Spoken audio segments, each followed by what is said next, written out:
তো দেখো এবার আমি একটু ভেঙে দেখাবো যে কতটা খাস্তা মচমচে হয়েছে। দেখো কতটা খাস্তা মচমচে হয়েছে, একদম একদম ভেঙে গুড়িয়ে যাচ্ছে। দেখেছো একদম প্রত্যেকটা, দেখো একদম ভেঙে গুঁড়ো হয়ে যাচ্ছে। হ্যালো বন্ধুরা, তো আমি আজকে আবার অন্যদিনের মতো নতুন একটা রেসিপি নিয়ে এসেছি। আজকের রেসিপি হচ্ছে খাস্তা নিমকি। এই খাস্তা নিমকিটা কিন্তু চায়ের সঙ্গে খেতে অসম্ভব মজাদার লাগে। তো চলো আমি এই রেসিপিটা কিভাবে বানাই তোমরা শেষ পর্যন্ত ভিডিওটা স্কিপ না করে দেখতে থাকো। তো চলো রেসিপিটা শুরু করি। প্রথমে আমি একটা গামলা বাটি নিয়ে নিলাম। এই নিমকিটা বানানোর জন্য আমার ময়দা লাগবে। তো দেখো আমি এই বাটির এক বাটি ময়দা নিয়ে নিয়েছি, এর মধ্যে 300 গ্রাম ময়দা আছে। তো ময়দাটা আমি গামলা বাটির মধ্যে দিয়ে দেবো। আর এই খাস্তা নিমকিটা কিন্তু একদম সামান্য কিছু উপকরণ দিয়েই খাস্তা নিমকিটা বানানো যায়। ওর মধ্যে আমি একটু লবণ দিয়ে দেব। আর এই নিমকিটা একটু নোনতা নোনতা হলে খুব ভালো লাগে, তার জন্য একটু লবণ বেশি করে দিয়ে দিয়েছি। আর আমি ওর মধ্যে হাফ চামচ কালো জিরা দিয়ে দেবো। কালো জিরাটা দিলে কিন্তু খুব ভালো লাগে খেতে, তার জন্য দিয়ে দিচ্ছি। আর 3 থেকে 4 চামচের মতো সাদা তেল দিয়ে দেব। তো সাদা তেলটা আমি দিয়ে দিলাম। এবার আমি ময়দাটা বেশ ভালো করে মেখে নেব।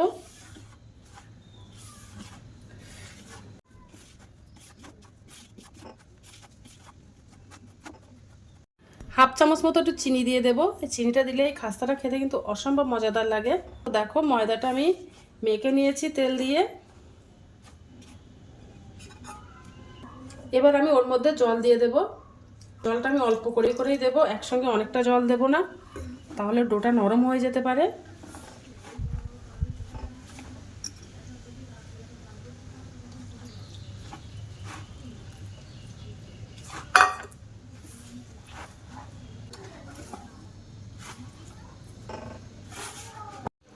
দেখো ডোটা মাখিয়ে নিয়েছি, নাও শক্ত নাও নরম করে। আটা মেখে আমি ডোটা বানিয়ে নিয়েছি। এবার আমি এই ডো থেকে আমি লেচি কেটে নেব।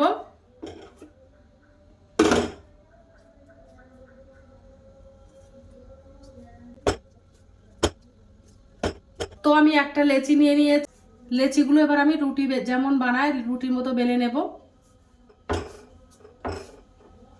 একটু আটা ছড়িয়ে দেব। এবার পাতলা করে একটা বড় রুটি বেলে নেব।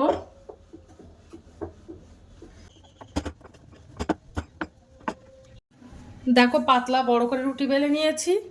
বাদ বাকি রুটিগুলো আমি এভাবে বানিয়ে নেব। রুটিগুলো সব বেলা কমপ্লিট হয়ে গেছে। এবার আমি একটা মিশ্রণ বানিয়ে নেব।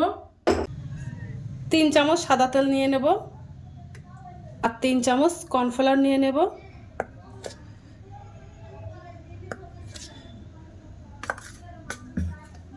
আমি একটা মিশ্রণ বানিয়ে নেব। তোমরা চাইলে আটা দিয়েও এই মিশ্রণটা বানাতে পারো, তো আমি কর্নফ্লাওয়ার দিয়ে বানিয়ে নিয়েছি। দেখো একটা ঘন করে একটা ব্যাটার বানিয়ে নিয়েছি। এবার আমি রুটিগুলো সব একটার পর একটা সাজিয়ে নেব। প্রথমে আমি একটা রুটি দিয়ে দেব।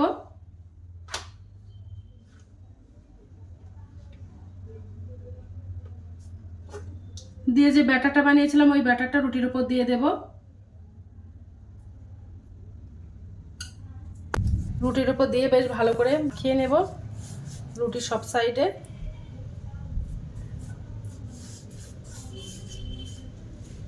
উপর থেকে একটু কর্নফ্লাওয়ার ছড়িয়ে দেব।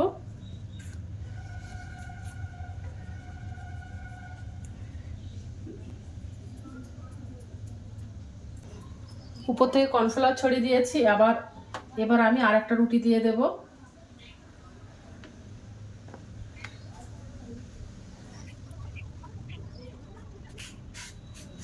তো আরেকটা রুটি দিয়ে দিলাম। দিয়ে যে ব্যাটারটা বানিয়েছিলাম ওই ব্যাটারটা আবার লাগিয়ে দেব।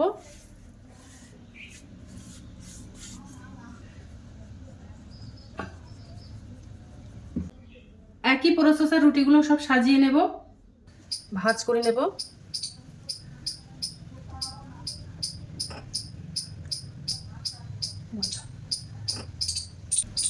আর যে ব্যাটারটা ছিল ওই ব্যাটারটাও দিয়ে দেব।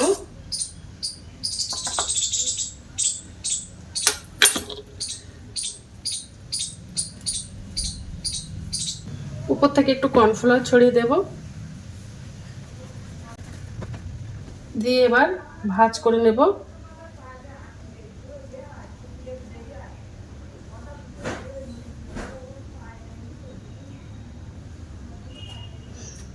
দেখো ভাজ করে নিয়েছি।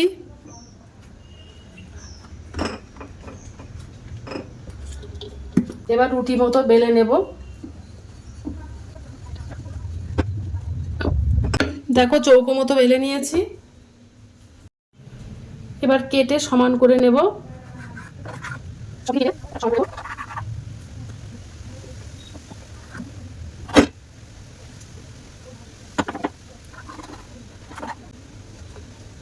দেখো কেটে সমান করে নিয়েছি। এবার আমি ছোট্ট পিস পিস করে কেটে নেব।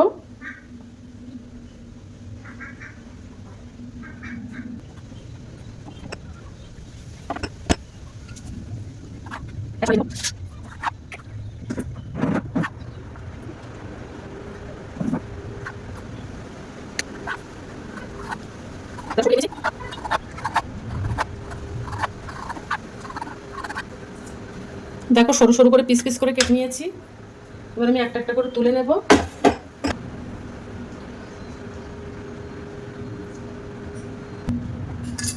দেখো একটা নিয়ে নিয়েছি। এবার আমি উপর থেকে একটু জল ব্রাশ করে দেব।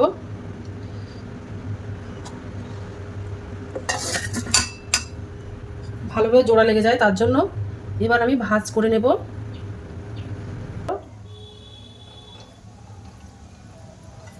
ভাঁজ করে এবার আমি এখান থেকে কেটে নেব। কেটে ছোট ছোট করে পিস করে করে নেব। দেখো দুটো ভাজে ভাঁজ করে নিয়েছি। তো আর একটা নেব। দুটো ভাজে ভাঁজ করে একটু চেপে চেপে দেব, তা নাহলে খুলে যেতে পারে।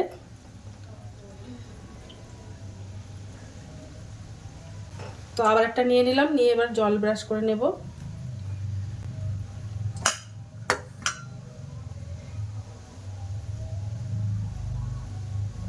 তো দেখো আমি ভাঁজ করে দিয়েছি। দিয়ে এবার কেটে নেব। তো আমি বাদ বাকি নিমকিগুলো এইভাবে সব বানিয়ে নেব।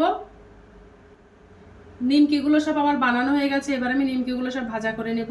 তেলটা গরম হয়ে গেছে। এবার আমি নিমকিগুলো সব ভাজা করে নেব।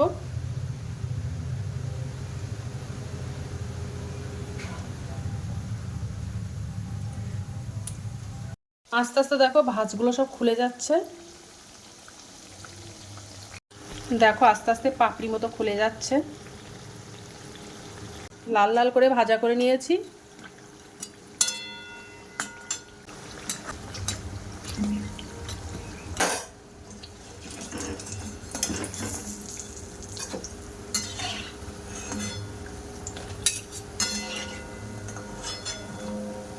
তো বাদ বাকি নিমকিগুলো সব আমি এইভাবে ভাজা করে নেব। এই নিমকিটা দেখতে যেমন সুন্দর, খেতেও কিন্তু অসাধারণ লাগে। তোমরা একভাবে বাড়িতে ট্রাই করতে পারো। আর ভিডিওটা ভালো লেগে থাকলে আমার চ্যানেলে একটা লাইক, কমেন্ট, শেয়ার এবং সাবস্ক্রাইব করে দেবো। তো আজকের দিনের মতো ভিডিওটা এখানে শেষ করছি। আগামী দিন আবার একটা নতুন ভিডিও চলে আসবো। তো টাটা, বাই বাই।